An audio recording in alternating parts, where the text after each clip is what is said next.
Welcome to Restorative Exercises. This session is presented as part of the Ottawa Public Library's Get Active at Home series. My name is Cassie Love, and I'm going to guide you through this practice today.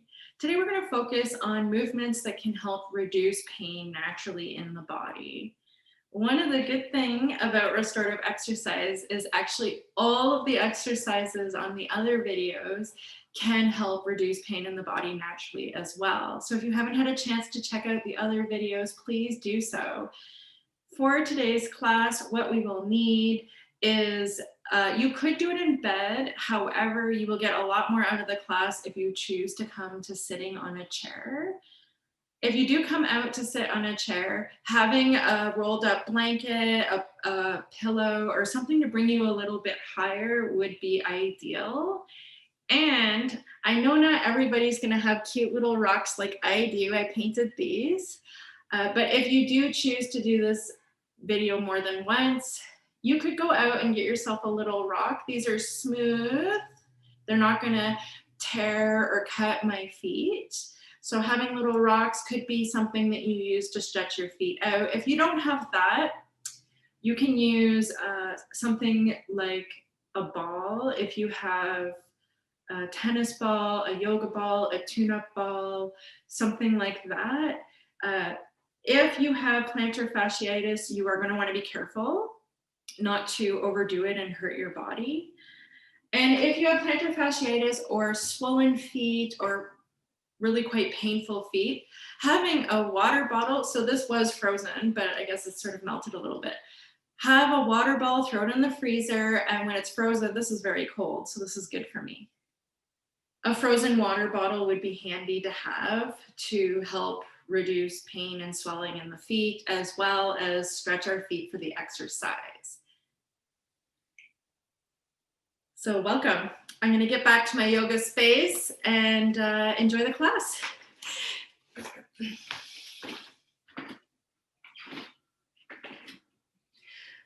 So beginning with stretching the bottom of our feet, you either can have a frozen water bottle, maybe you're going to have a rock, a smooth, small rock, or a ball. I invite you to come to the edge of a chair so we can sit right up on the edge of a chair. And if your feet are sore and uncomfortable, you're probably going to want to use the frozen water bottle. We place the water bottle down on the floor.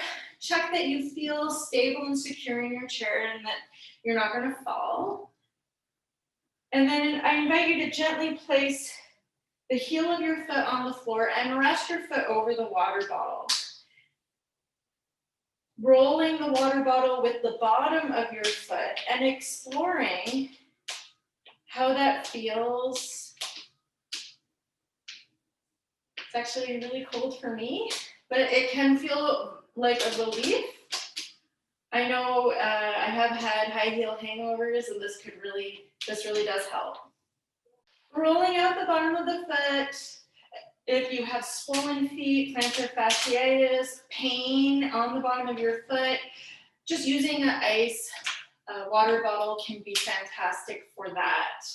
Now, if you can handle more and you don't want to use the ice water bottle, I highly recommend a ball or I'm going to use this color. This color seems to be a little bit brighter.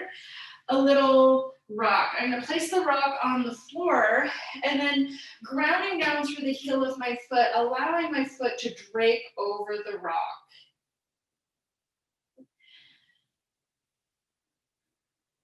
We have 33 joints in each foot, that's 66 joints, and each joint, we want to be able to articulate each joint, starting to allow the foot to gently open and stretch. Now letting the foot come out and off. If you have plantar fasciitis, this could actually help it. However, you want to listen to the body's signals, and if there is pain being signaled, stop.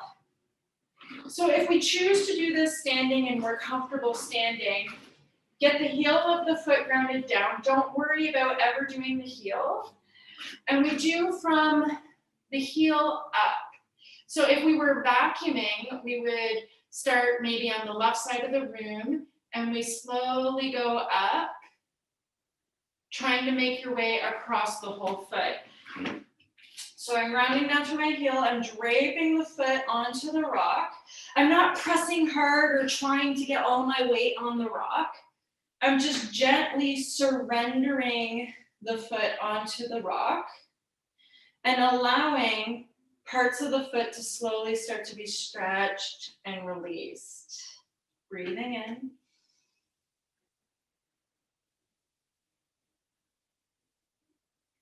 So we could potentially do this for the entire class, moving the support under the foot to different areas and allowing each area at least 15 seconds for change to slowly be pulled and stretched open. So what I have seen in the past that I don't recommend is people kind of like lift their foot and they just sort of tap the rock with the bottom of the foot. And this doesn't really allow the joints enough time to move. It doesn't really allow enough time to create that positive change of stretching, releasing, and opening, and possibly reducing discomfort, swollenness, or pain in the foot.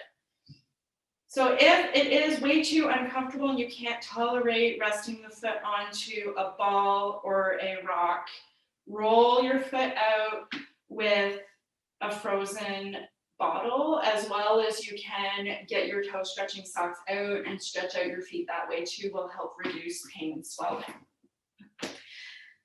Now, one of the things that we really want to be mindful of while we're doing these practices is if our attitude is, I need to fix my body because, there's something wrong with it because I'm experiencing pain. Okay, pain is a part of life, and I know everyone knows this. However, they've done a lot of studies on our attitude towards pain. And if we have the attitude that we need to fix our body, it can amplify the pain. So rather than I'm doing these exercises to fix the pain in my body, we could consider the idea of I'm doing these exercises to feel good. The second exercise is known as the click-clack, and you're going to want to have a chair. We can do it on the floor as well. No matter where we do it, being able to come up on a support is very handy and helpful. So checking to see that your space is clean, that you're not going to fall or hurt yourself on any of the supports. You can put your rocks, your ball, everything away up high off the floor so that later we don't forget about it and hurt ourselves. The click-clack, we want to come to sitting on something on the edge of a chair. So my chair is on this yoga mat, and my chair is not going to slide or wiggle because there's no wheels and it's secured on a yoga mat. You want to find yourself on a chair that's secure, that's not going to fall. Also get yourself set up so that you're not going to fall off the chair. Let's all take a deep inhale. Setting up on something, you can hang onto the chair, you can hang onto the wall. You want to plant your feet on the floor firm and start to press the feet into the floor away from you. Press the feet into the floor, drag them towards you. And starting to press the legs and the feet into the floor, you may start to do the click-clack. The click-clack is known as the click-clack because usually the sit bones start to grind and sort of click-clack. Sometimes people's sit bones will actually make a click-clack sound. Today, my chair is making the sound like that. So what we're not doing is moving our shoulders and our head. We are using our legs to negotiate our pelvis in space. I'm going to exaggerate it. So when I push my feet into the floor away, the spine might round, the tailbone may tuck. When I press my feet into the floor and drag them to me, I'm all of a sudden, my tailbone is reaching back. I'm right on the edge of the chair. Doing this movement with our feet, trying to keep the ribs and the head and everything still, we can start to feel the sit bones grinding. You might feel the click clack. You may feel the pelvis tipping and rocking. We want to sort out where are the sit bones getting the pelvis in a neutral so that it's not tipped really far forwards and the back gets out of the C curve and into a little bit more of an S curve if possible.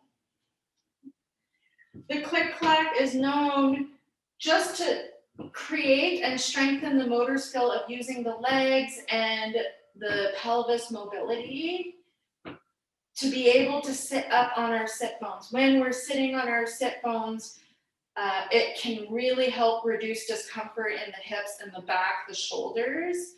It can help if we are sitting kind of rounded, the neck, the shoulders could be experiencing a lot of pain, a lot of discomfort. The spine, the hips, the sacrum is kind of being crushed, maybe hurting the pelvic floor. If we're doing it hours and hours, days and days, years and years, being able to come up and find your sit bones is important to start to reduce pain naturally in the body.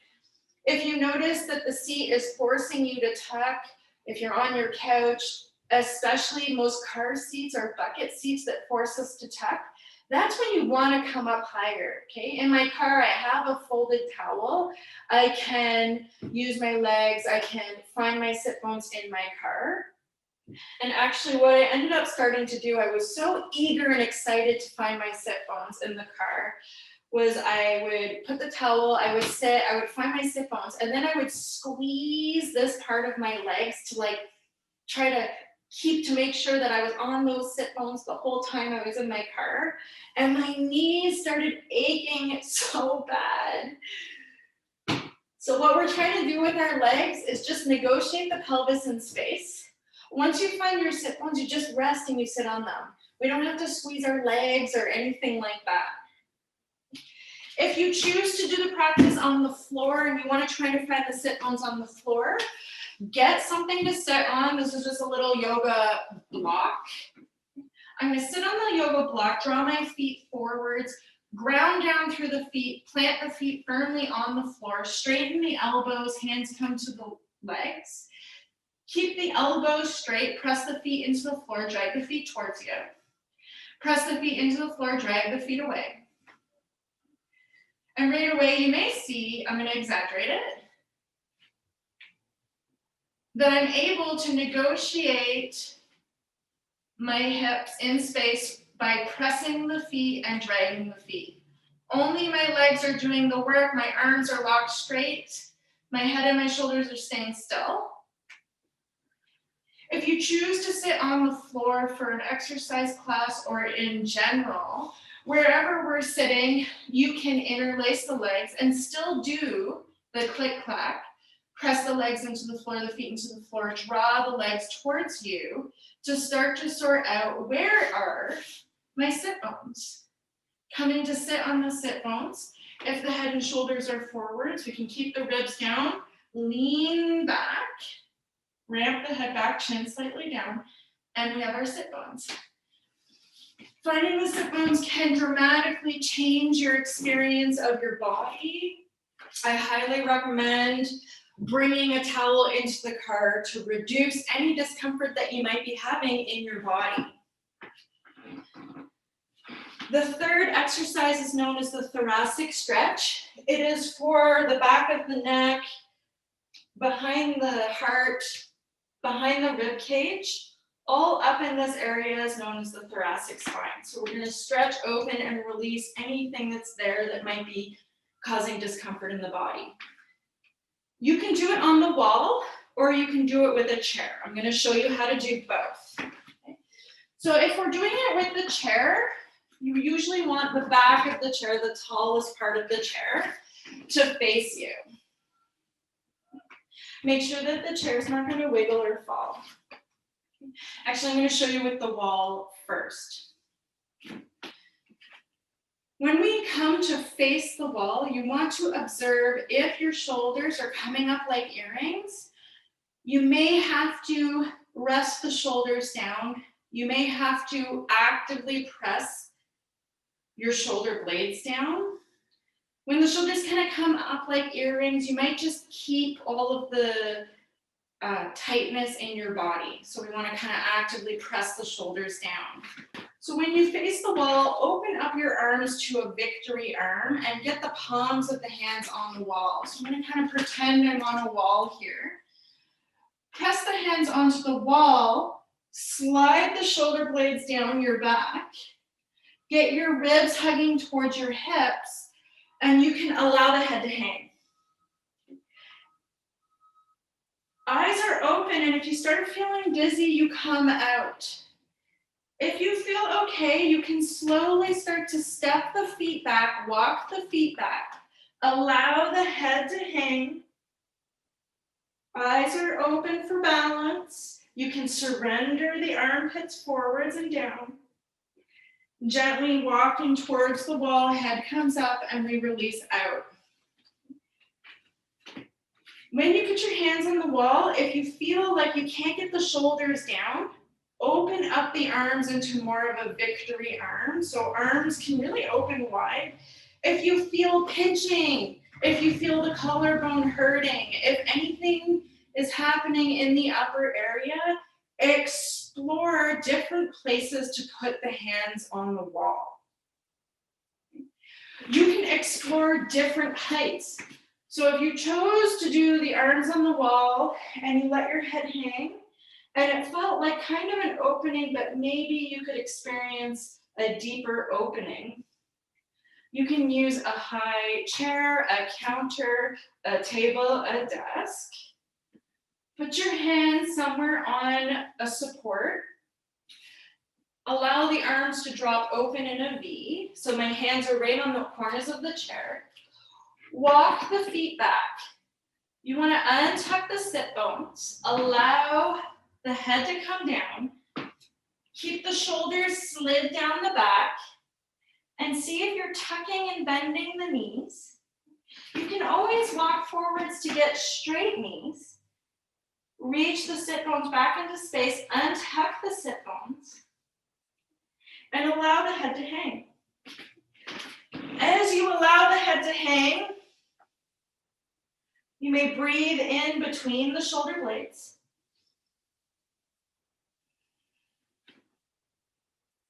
Observe if your ribs thrusting and the knees are bending. Hug the ribs in. Okay, you can always keep the knees bent if you need to. If it's available, straight legs.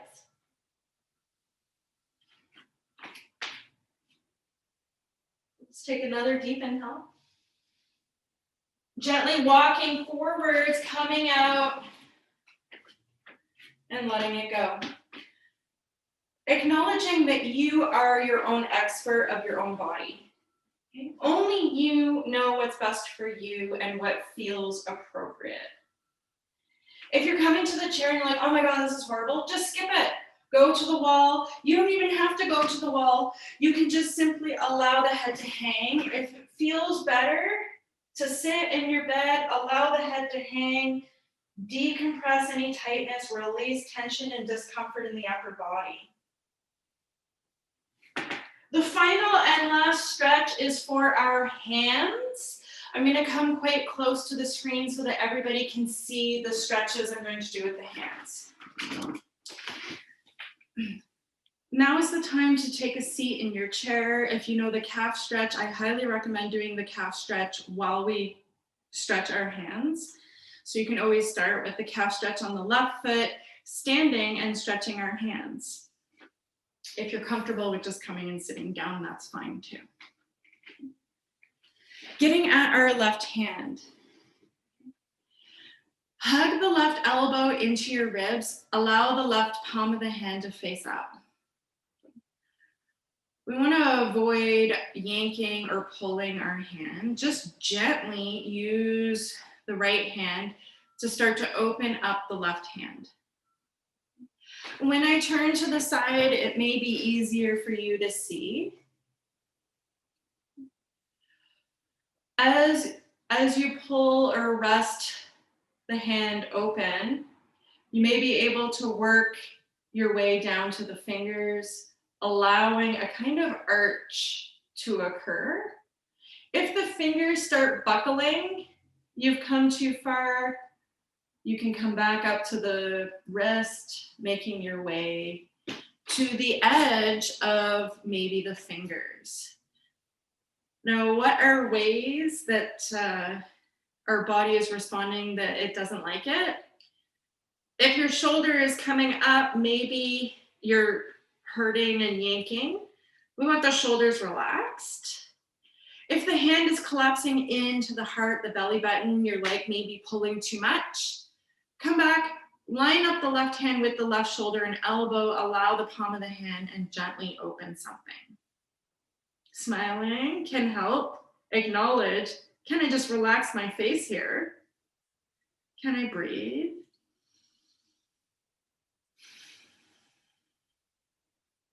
And sometimes just slowing down and feeling what's happening.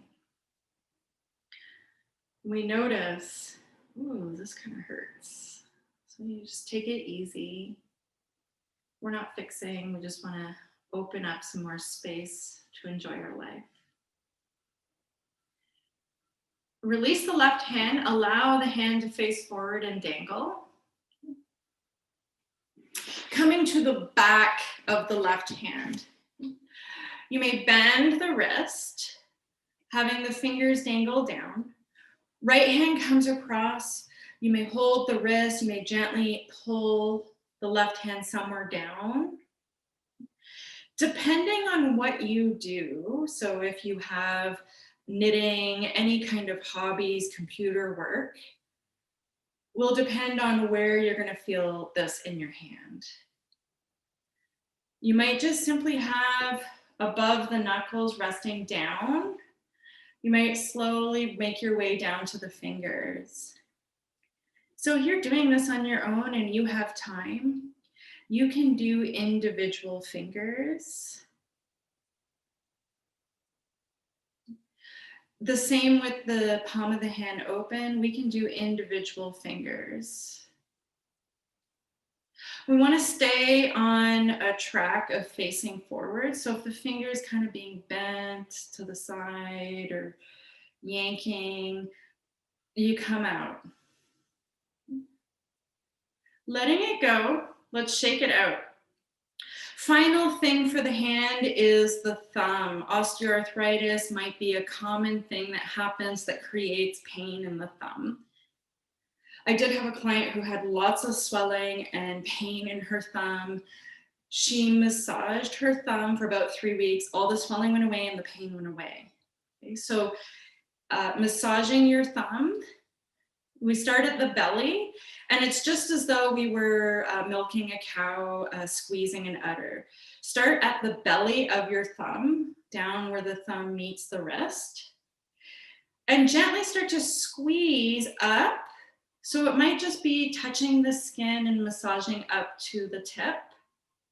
So you could just touch the skin, especially if it's burning and hurting. You just touch it. You can, when you're washing your hands with soap, you can just gently touch the skin and start to massage the area. If it doesn't hurt, you can squeeze like up to the tip. So we can squeeze. You can come from the inside if it's easier to get the massage to squeeze up to the tip. Right hand, switching sides. Hug the elbows in, allow the right hand to come forwards. Left hand comes across and gently start to open up the wrist, the palm of the hand. Maybe you're coming right down to the fingertips. Breathing.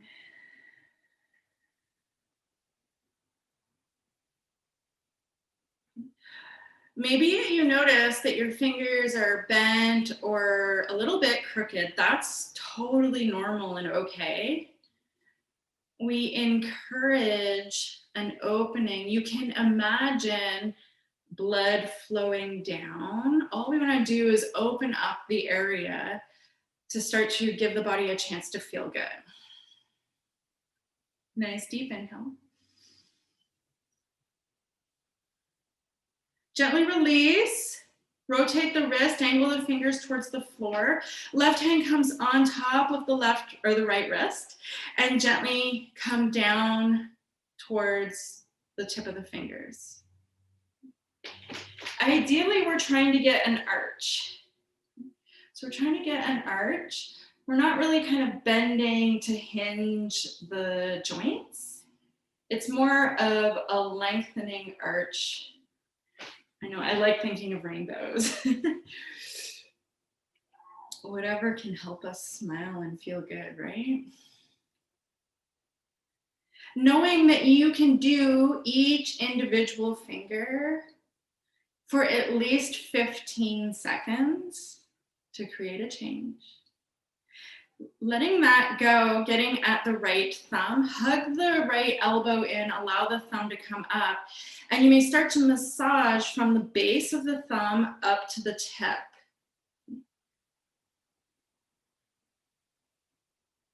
If it hurts, you just softly touch the skin and encourage a nice soft massage, just touching the skin.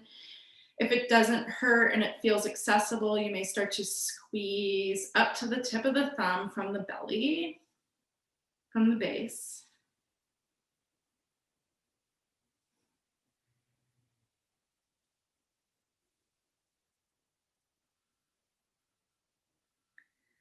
And gently letting it go.